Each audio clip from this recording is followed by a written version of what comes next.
I built this building. I do not mean I laid the physical bricks, though God knows I have hauled enough metaphorical mortar in my life to qualify for a union card. I mean, I breathed life into the steel and glass skeleton of Meridian systems back when cloud computing sounded like a weather forecast and my office was a repurposed supply closet in Tacoma.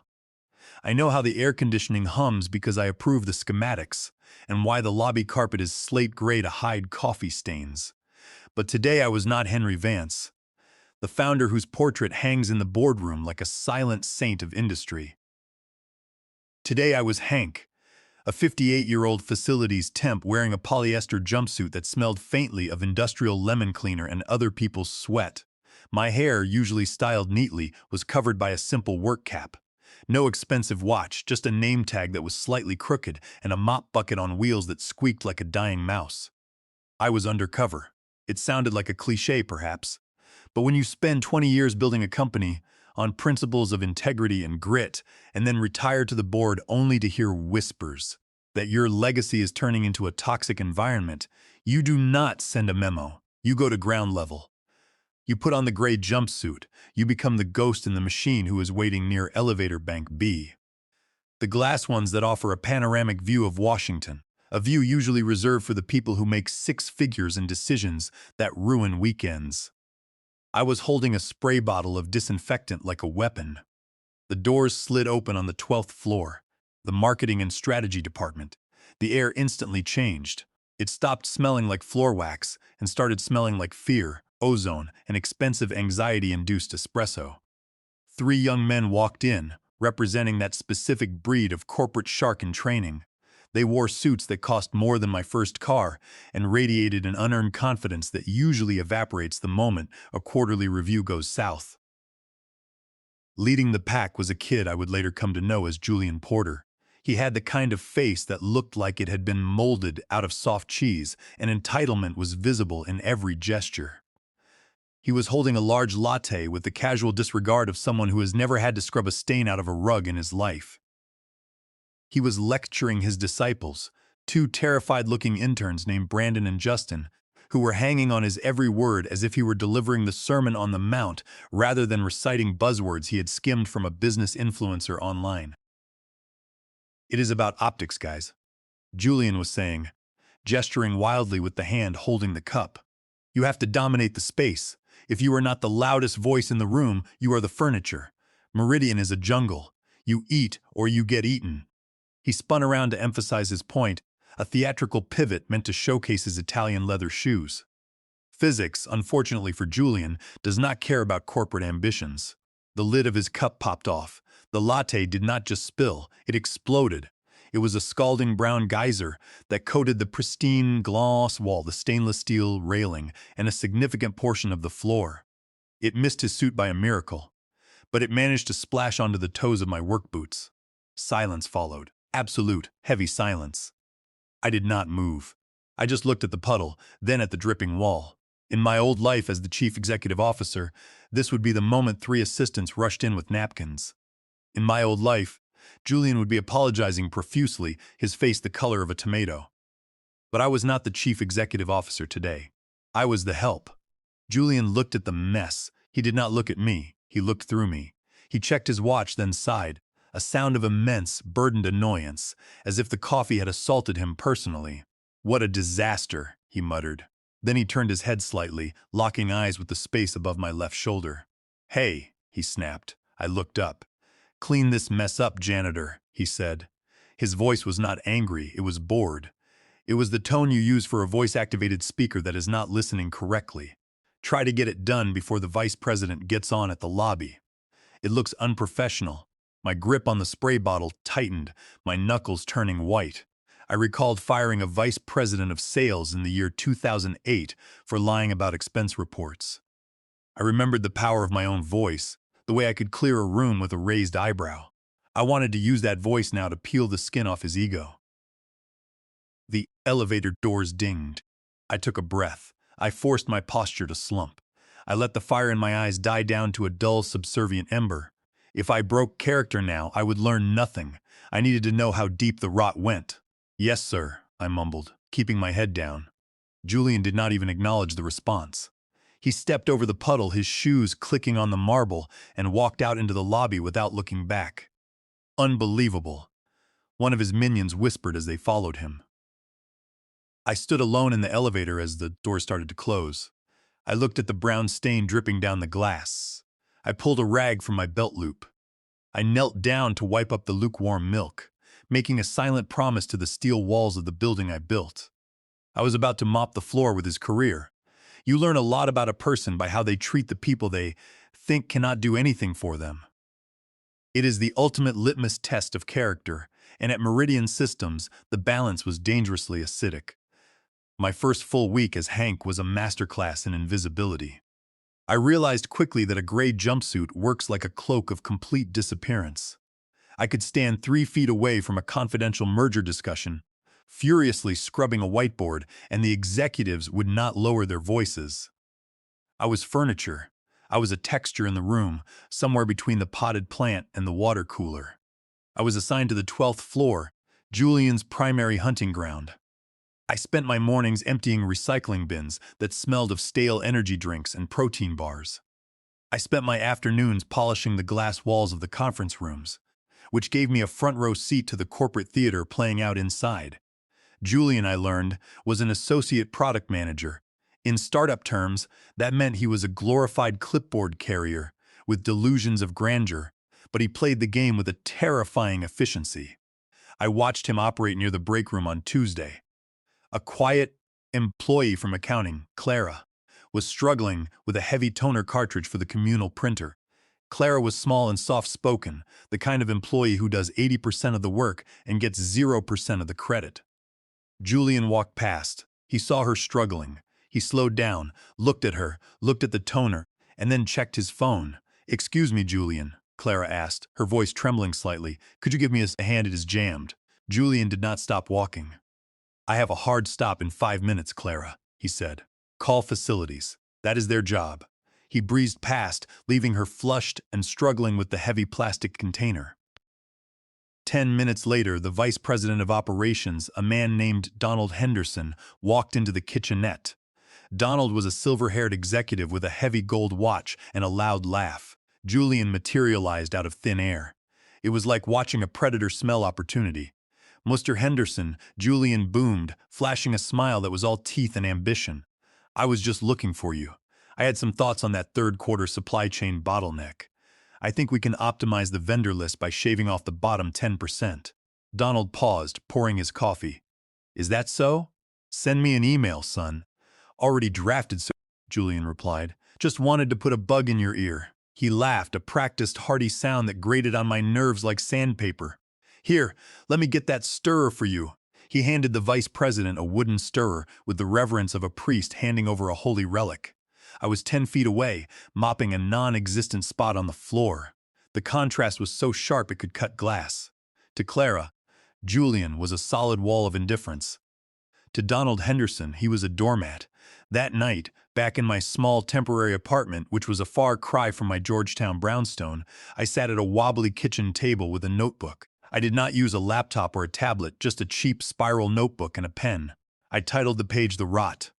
Underneath, I started a list of names and incidents. 1. Julian Porter, disrespect of peers, psychophanic behavior toward leadership, refused to assist colleague in distress during the toner incident. 2. The marketing team mocking the reception staff's clothing choices within earshot of the front desk. 3. The human resources director ignored a complaint about overtime theft because the manager brought donuts every Friday morning. The list grew. My hand cramped. The physical toll of the job was real. My back ached in a way it had not since I was 22 and waiting tables to pay for coding classes. My hands were dry and cracked from the industrial soap. But the physical pain was nothing compared to the psychic damage of watching my company, my life's work, hollowed out by people who viewed kindness as a weakness. On Thursday, I found myself in the elevator with Julian again. This time, he was not alone with interns. He was on a call, speaking loudly. "I am telling you, it is a lock," he was saying, staring at his reflection in the mirror. "I have got Henderson eating out of my hand. The old guard is clueless. They are dinosaurs. I will be running a division by Christmas. Just wait." He looked down and saw me. I was holding a heavy trash bag. He did not mute the phone. He did not turn away. He just looked at me with that deed boredom. "Hold on," he said to the phone. Then to me, "You missed a spot in the conference room. The table is sticky." I gripped the trash bag. It contained the remains of someone's lunch. The smell was revolting. "I will get it right away," I said, my voice raspy. "Good," he said, turning back to his reflection. "Yes, I am telling you, it is too easy. These people are sheep." I walked out on my floor, dragging the bag behind me. Sheep, I thought. Wolves often mistake silence for surrender, Julian. That is usually the last mistake they ever make. I added a new line to my notebook that night. 4. Julian Porter. Openly plotting advancement through manipulation. Refers to leadership as dinosaurs. Dinosaurs ruled the earth for 165 million years. Mammals like Julian were just snacks. The break room on the 12th floor was designed to foster synergy. In reality, it fostered high-fructose corn syrup addiction and corporate treason. It was an open-plan kitchen with exposed brick, an espresso machine that cost more than a small car, and a long communal table made of reclaimed barnwood. It was the sort of place where people were supposed to bond. Instead, it was where knives were sharpened. It was 10 o'clock on a Tuesday morning. I was under the sink, supposedly fixing a leaky pipe, but actually tightening a bolt that was not loose just to stay in the room. The cabinet doors were slightly open, giving me a clear view of the ankles and shoes of everyone who entered. Julian walked in. I knew his shoes by now. Pointed brown leather, click, clack, click. He was followed by the shuffle of sneakers belonging to Peter Finch, a junior developer. Peter was brilliant. I had seen his code commits on the private server I still monitored at night. He was the kind of quiet genius who built the engine while people like Julian painted the racing stripes. "I do not know, Julian," Peter was saying, his voice thick with anxiety. "The data migration is not stable yet. If we push the update on Friday, we risk a 4% data loss. That is thousands of user accounts. I need another week." I heard the hiss of the espresso machine. Julian was making himself a cappuccino while Peter poured his heart out about structural integrity. "Peter," Julian said. The sound was patronizing, like an adult explaining tax law to a toddler. "You are thinking like an engineer. You need to think like a winner. The client expects the rollout on Friday. If we delay, we look weak. I promised Donald Henderson we would deliver." "You promised?" Peter's sneakers squeaked as he shifted his weight. "But you did not ask me." "It is my code. It is our team, buddy," Julian said. "Look, here is what is going to happen. We launch Friday. If there are bugs, we patch them Monday. It is called agile development. Look it up." "That is not agile. That is reckless," Peter argued, showing a rare spine. "If we lose data, it is a public relations nightmare." "I cannot sign off on this." There was a pause. The espresso machine stopped hissing. "You do not have to sign off, Peter," Julian said, his voice dropping. It became cold, devoid of the fake camaraderie. "I already told Henderson the code is ready. If you contradict me in the stand-up meeting, you are not just making me look bad. You are making the entire department look incompetent, and I heard human resources is looking to trim the headcount in engineering next month. I would hate for you to be on the wrong list." My hand froze on the wrench. I was staring at the rusty pipe under the sink. My breath caught in my throat. This was not just being an arrogant manager. This was blackmail. This was gambling with the company's reputation to save his own face. Peter went silent. I could practically hear his spirit breaking. He had student loans. He had rent. He did not have the political capital to fight a guy who played golf with the vice presidents. "Okay," Peter whispered. "I will patch it as best I can." "That is the spirit," Julian said, clacking his hands together. "Team player. I love it. Hey, grab me a sugar packet while you are there." They walked out. I stayed under the sink for a long time. The smell of the damp wood and the darkness under the cabinet felt appropriate. I felt sick. This was what my company had become, a place where the innovators were bullied into silence by the imitators. I crawled out, my knees cracking. I stood up and washed my hands in the sink they had just used. I looked at my face in the chrome reflection of the faucet. It looked tired, but beneath the fatigue, the steel was hardening. I was not just going to fire Julian. That was too easy. Firing him was a transaction. I needed to perform a corporate extraction.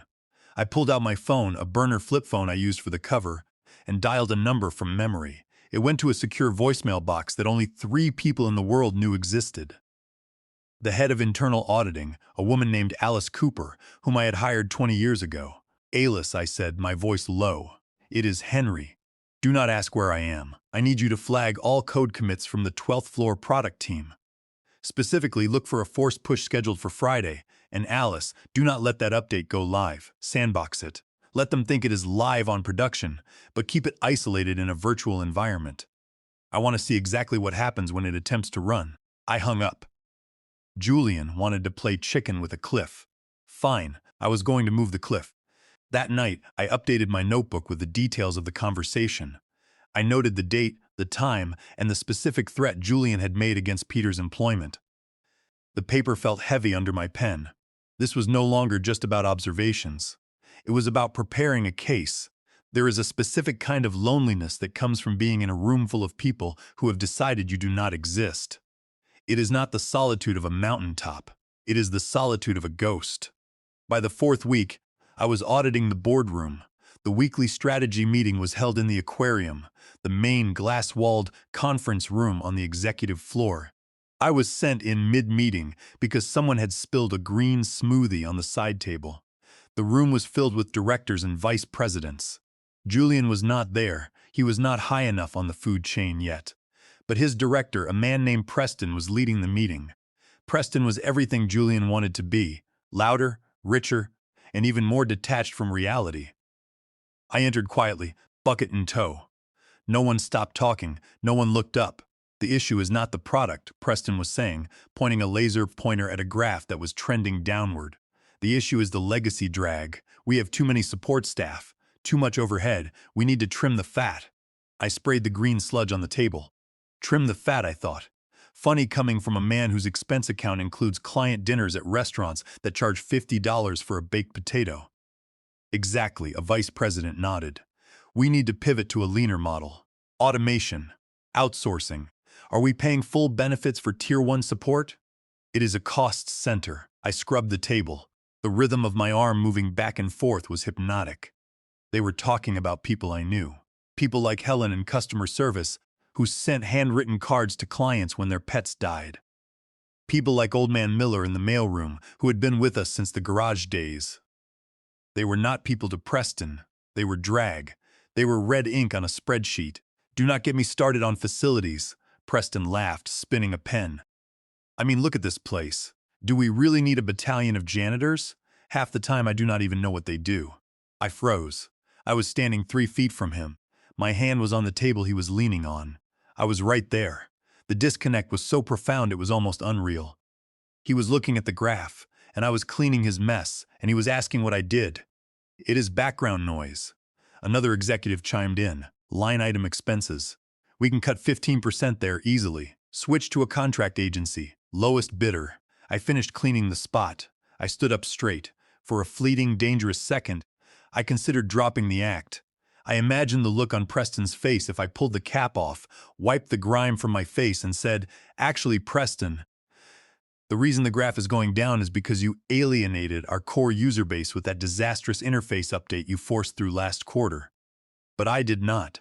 The trap was not ready. "Excuse me," I whispered. Navigating the mop bucket around Preston's chair, he did not move his legs. I had to lift the bucket over his expensive leather shoes. "Watch it," he snapped, brushing a speck of dust from his pant leg. He did not look at me. I walked out of the conference room, my heart hammering a rhythm of pure, cold fury. Background noise. That afternoon I went to the server room. As a janitor, I had the master key for cleaning purposes. The irony was incredible. The most secure room in the building, guarded by biometrics and firewalls, was accessible to the person with the mop because dust is the enemy of servers. I locked the door from the inside. I put down my bucket. I sat at the terminal. My fingers, usually stiff from wringing out rags, flew across the keyboard. I was not Hank the cleaner anymore. I was Henry Vance, lead architect. I pulled up Preston's departmental logs. I pulled up Julian's project files. I pulled up the human resources complaints database, the one they thought was encrypted against prying eyes. I saw the patterns, the complaints, the restructuring plans that were just code for firing the people who asked questions. I found a folder on Julian's shared drive titled Fourth Quarter Strategy. I opened it. It was not a strategy. It was a hit list. It was a detailed plan to discredit the current vice president of product by framing him for the data migration failure. The very failure Julian was engineering with Peter's code. He was going to crash the system, blame his boss, and step in as the rescuer. It was evil and it was documented. I copied the folder to a secure cloud drive. Background noise, I thought. You are about to find out just how loud the background can get. The email went out on Monday at 9 o'clock sharp, pinging on 3,000 devices. The subject read, "Mandatory all-hands meeting." I was mopping the hallway when the notification hit. I heard Julian groan. Great, the founder. A history lesson from the grandfather of the internet. I bet he is donating our bonuses. Preston, the director, chuckled. Careful, Julian. He is still the majority shareholder. I just hope he does not drag it out, Julian said. I have a lunch reservation at noon. I am celebrating the launch. Wednesday morning arrived. I arrived at the building at 7 o'clock. I swiped my Black Master access card. The security guard, Walter, looked at the reader as it beeped a high-priority tone. I was wearing a trench coat over my navy blue Armani suit, a scarf covering my face, and sunglasses. "Morning, Walter," I said. "Morning, sir," he stammered. I took the elevator to the penthouse, put away my coat, and checked my gold watch. It was 9:55, it was Friday, and the dread of the software update hung over engineering. While I was changing the trash bag in the kitchenette, Julian walked in with Brandon and Justin, laughing. Holding a half-eaten jelly donut, Julian whispered, "Watch this," to Brandon. He dropped the donut directly onto my head. The powdered sugar puffed into my hair, and the jelly smeared against my neck. It was a sticky, humiliating impact. I froze. The shock was physical. "My bad," Julian exclaimed, his voice dripping with fake concern, slipped out of my hand. "Gravity, right?" Brandon and Justin were snickering. I stood up slowly and turned around, looking Julian in the eye. "You did that on purpose," I said. Julian's smile hardened. He stepped closer. "Accidents happen," he whispered menacingly. "Just like it would be an accident if a complaint was filed about your attitude. The contracting agency has a zero-tolerance policy for rudeness, Hank. Clean it up and do not talk to me unless I pay you. You are here to serve, not to speak." He walked out, shaking with cold rage. I washed the jelly out of my hair at the utility sink. I looked at my reflection. Wet hair, red eyes, gray jumpsuit. "Let us test the physics of a free fall, Julian." I stayed in the building that night, pulling the camera footage. Then I accessed the payroll system, discovering Julian's salary and his fraudulent Las Vegas trip expensed as consultation fees. I compiled the code sabotage, bullying, fraud, and the donut incident into a master file named The Cleanse. I took the service elevator to the stage level. The doors opened, and Julian was there with Preston and Donald Henderson. He did not recognize me. "Excuse us," Julian said, brushing past. "Staff entrance is that way, buddy. Or maybe the founder's nurse. I heard he is frail." "Enjoy the ride, Julian," I thought. "It is your last trip up." I pushed through the stage door. The stage manager, Harvey, was standing there. I took off my glasses and let the coat slide off. Harvey saw the suit and the gold watch. "Welcome back, boss," he whispered.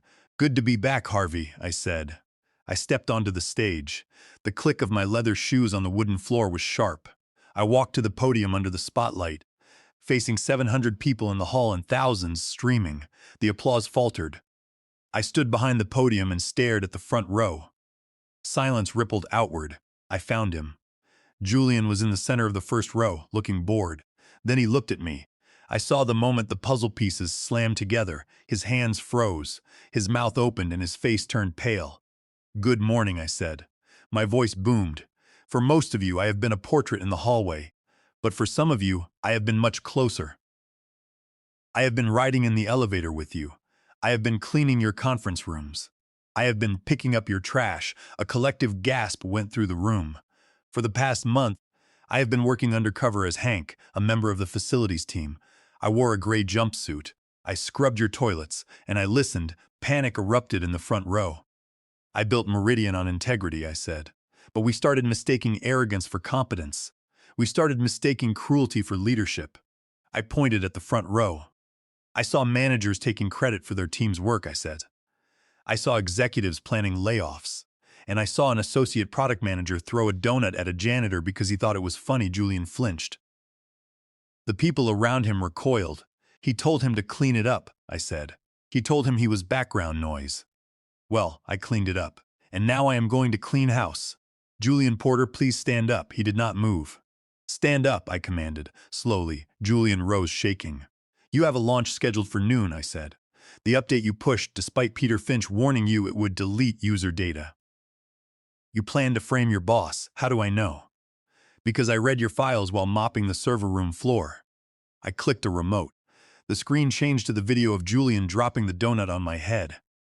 The audience gasped in disgust. This is not Meridian, I said. Your launch has been sandboxed. The code will not go live. Your plan to frame your boss has been documented. I turned to Donald Henderson.